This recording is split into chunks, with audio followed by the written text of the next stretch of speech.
자, 여러분 안녕하십니까? 저는 개발제한구역 국민대책위원회 밴드리더 이동우입니다. 개발제한구역 창구, 개발제한구역 창구 그러는데 개발제한구역 창구란 무엇입니까? 여러분 지금 저 사진에 보시다시피 여러분 그 남양주나 하남, 구리, 시흥 뭐 이런 데 다니면 저런 창구 많이 보셨을 거예요. 개발제한구역 창구라고 흔히들 얘기하는데 정확한 용어는 개발제한구역 내의 동식물 관련 시설입니다.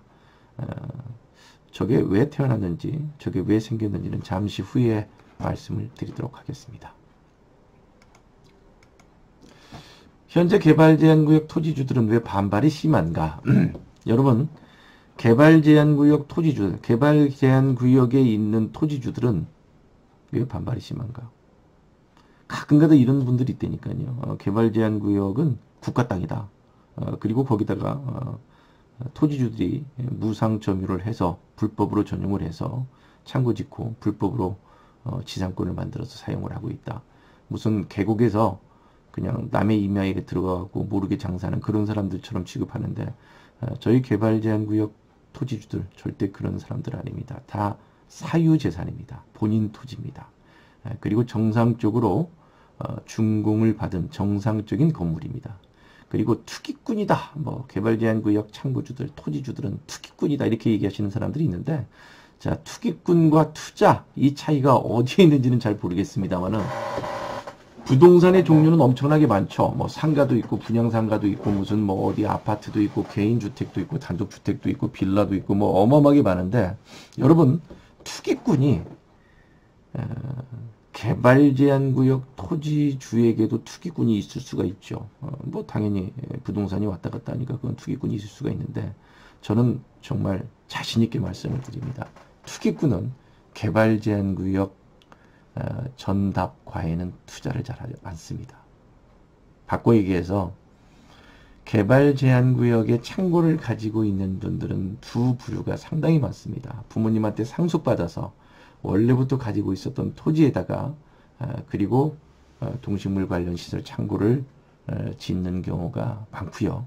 두 번째는 자영업 하시는 분들, 중소기업 하시는 분들이 상당히 많이 있다는 겁니다.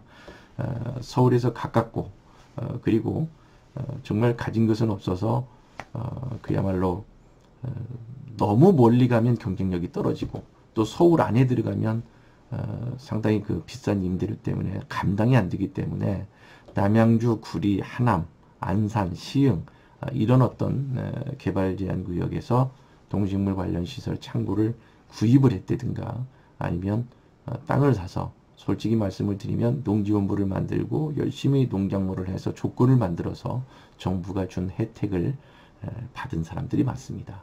그래서 여기서 여러분들에게 말씀을 드린 것은 개발제한구역은 사유재산입니다. 그리고 투기꾼은 있을 수는 있겠습니다만은 그러나 절대 많이 없을 겁니다. 왜 그러냐면 개발제한구역은 상당히 많은 단속이 있고 상당히 많은 어떤 그 압박이 심하기 때문에 절대로 투기꾼들은 부동산의 종류가 정말이 많다라고 생각을 하면 개발제한구역에 들어와 있는 사람들은 투기꾼이 거의 없다라고 보시면 됩니다. 네.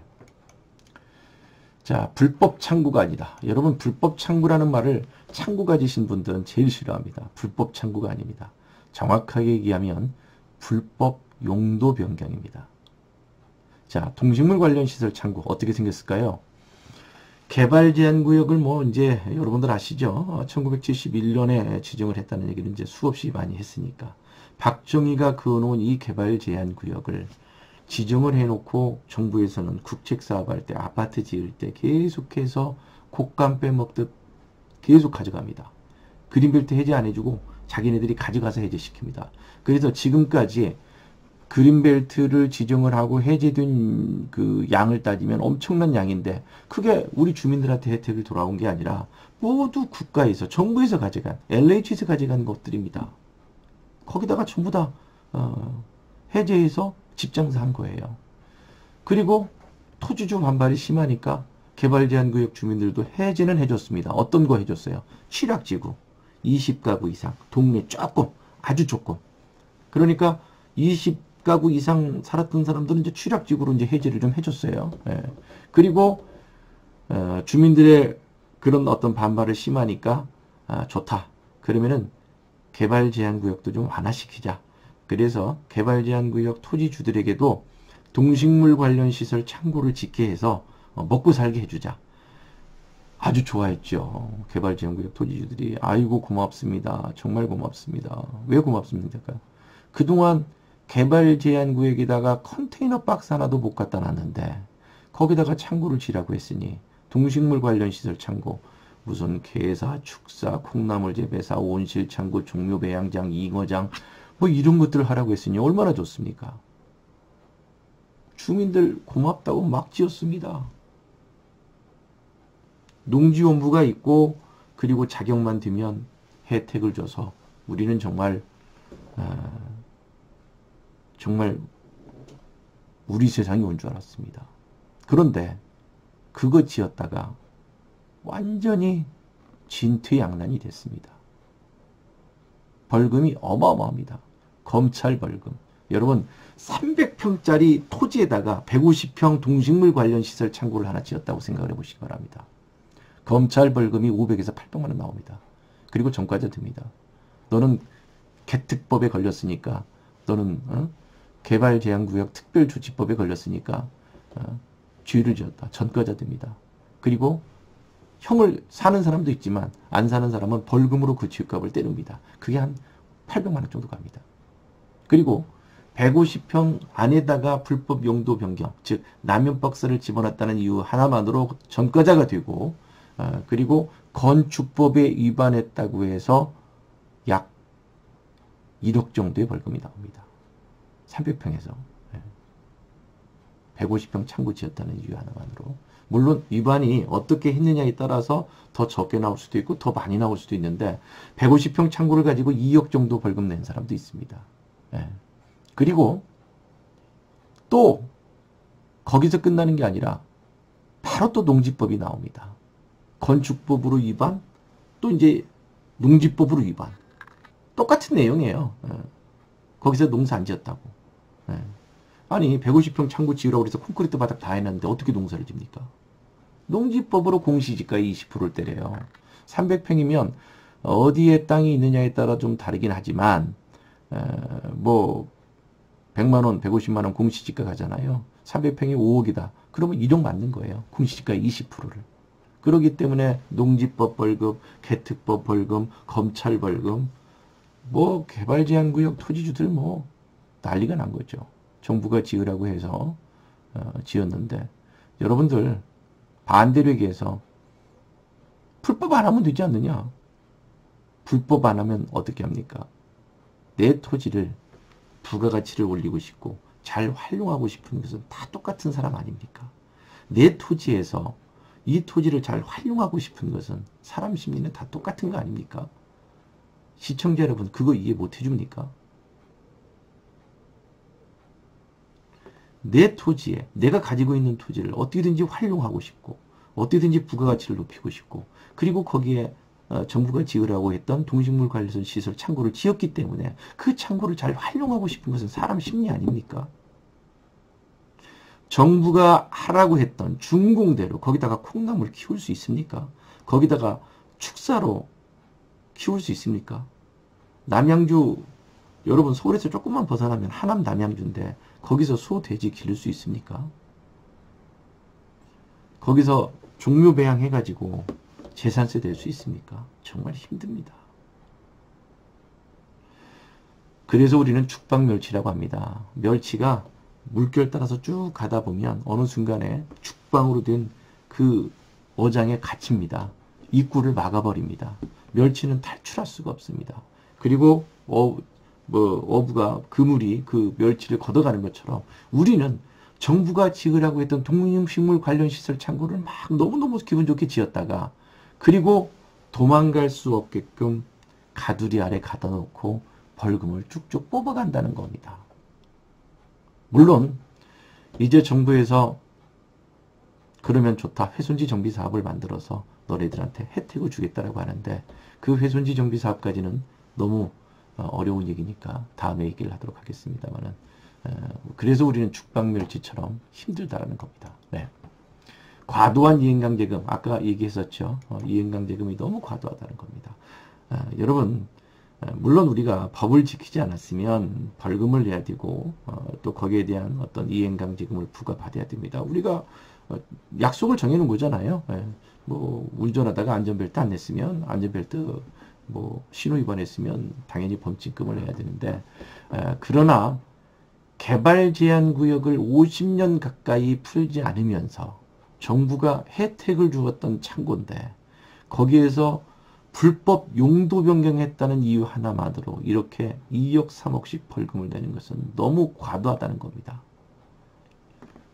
현실에 맞게, 그리고 정말 거기에서는 순수하게 4명, 5명, 10명이 정말 생계를 꾸려가면서 열심히 일을 하고 있는 중소기업들, 자영업들 엄청나게 많이 있습니다. 평생 농사 지었다가 더 이상 70, 80 드셔서 더 이상 농사를 못 지으니까 정부에서 준 혜택, 창고를 지었습니다. 그리고 또 임대할 수도 있지 않습니까? 그 돈 받아서 재산세도 내고 자식들 장가도 보내야 되고 그게 나쁩니까? 그게 그렇게 큰 죄가 졌습니까? 내 토지를 가지고 있으면 정말 그 토지를 가지고 잘 살고 싶어하는 것은 어느 누구든 꿈입니다. 과도한 이행강제금은 결국은 공익사업 길들이기라는 거 아니냐는 거죠. 왜냐하면 수용해가고 그리고 뺏어가기 위해서 이행강제금으로 압박을 하는 겁니다. 우리는 그렇게 생각을 하는 겁니다. 공익사업을 하기 편하게끔 과도하게 이행강제금을 때려서 주민들을 압박하고 도망갈 수 없게 만들고 수용해 가면 그래 수용이라도 고맙다 그렇게라도 도망가야지 이런 상황을 만드는 게 지금 현재 개발 제한 구역의 현실입니다. 잘 생각을 해보시기 바랍니다. 우리가 토지공개념 그렇습니다. 토지공개념은 헌법에다가 한 줄 넣느냐 안 넣느냐의 문제지 지금 토지공개념은 실행이 되고 있다고 봅니다. 여러분들 가지고 있는 토지가 예를 들어서 1억짜리가 10억이 됐다고 생각을 해보십시오. 물론 그런 적은 없습니다만 그런데 10억이 됐다고 해서 그 10억이 토지주 겁니까? 양도세가 있지 않습니까? 어떻게 보면 국가하고 토지주하고 동업을 하는 겁니다. 즉 국가한테 30%에서 50%를 줘야 되는 겁니다. 국가와 내가 같이 공유를 하는 겁니다. 훼손지 정비사업이라고 있어요. 조금 전에 말씀을 드렸던 개발 제한 구역 내에 아까 말했던 동식물 관련 시설 창고를 갖고 있는 사람들을 알았다. 그럼 정부에서는 너네들을 양성화 시켜주겠다. 창으로 바뀌겠다. 지목을. 개발 제한 구역을 풀진 못해더라도 정상적으로 창고를 쓰게 해주겠다. 개발 제한 구역 해제도 아니고 정상적인 합법화된 창고로 만들어주겠다. 라고 하는데 토지주들한테 30% 은으로 얘기해서 뽀찌를 달라는 거예요. 30% 줘. 바꿔줄게. 30%만 줘도 상관이 없는데 거기에다가 뭐 도로를 만들어라 다시 부시고 다시 해라 현상 때. 자, 훼손지 정비사업의 얘기는 너무 길게 하면 제가 좀 영상이 길어지기 때문에 아무튼 지금은 토지 공개념, 훼손지 정비사업 등 양도세, 개발이익을 환수해가는 게 정부입니다. 자, 그럼 바꿔 얘기해서 정부가 개발 제한 구역 토지 주거를 수용해 가서 아파트 장사를 한다라고 하면 저는 역으로 생각합니다. 주민들은 이익을 보면 양도세를 내지 않습니까? 정부도 개인의 땅을 가져가서 이득을 취했으면 개인한테 이번에는 양도세를 줘야죠. 국가와 개인이 소유하는 개념, 토지 공개념이면 내 토지를 가지고 국가에서 아파트 장사를 해서 어떤 이득을 본다라고 하면 그것도 같이 동업한 거 아닙니까? 그러니까 주민한테 혜택을 줘야 되는데 수용해 갈 때는 공시지가에서 1.5배 뭐 이런 식으로 가져가서 자기네들은 엄청난 부를 창출해냅니다. 엄청난 사업 이득을 봅니다. 그리고 주민한테는 양도를 해주질 않습니다. 이게 바로 현실입니다. 여러분들 마무리하도록 하겠습니다. 개발제한구역 주민들을 너무 고정관념으로 그야말로 무슨 투기꾼이다, 불법하는 사람들이다, 뭐 정말 떼쓰는 사람들이다, 정말 이렇게 생각하지 마시기 바랍니다. 그동안 개발제한구역에 대해서 관심이 별로 없었던 분들, 그리고 또 상식이 없었던 분들, 이 영상을 보시면서 제발 개발제한구역 주민들도 순수하게 살기 위해서 열심히 노력하는 우리 이웃이고 가족이고 같은 국민이라고 생각을 해 주시기 바랍니다. 무슨 우리가 뭐 칼을 들고 강도짓 한 사람도 아니고 열심히 사는 사람들입니다. 그리고 무슨 불법을 한다고 해서 우리가 무슨 마약을 하는 것도 아니고 무슨 어디 사회에 저해되는 행동을 하는 것도 아니고 국가가 지으려고 했던 동식물 관련 시설 창고를 지었다가 그리고 좀 더 어떤 뭐라 그럴까 내 창고에 어떤 내 토지의 부가가치를 만들기 위해서 불법 용도 변경을 해서 거기에다가 라면 박스나 공산품이나 물류 창고로 썼다라는 것이 이렇게 힘든 상황을 맞이하고 있습니다. 이 영상을 보시는 관계자 여러분들 그리고 또 많은 시청자 여러분들 개발제한구역 주민도 엄연히 세금 내고 있는 대한민국 국민이고 그리고 시민이라는 점 꼭 알아두셨으면 고맙겠습니다. 감사합니다.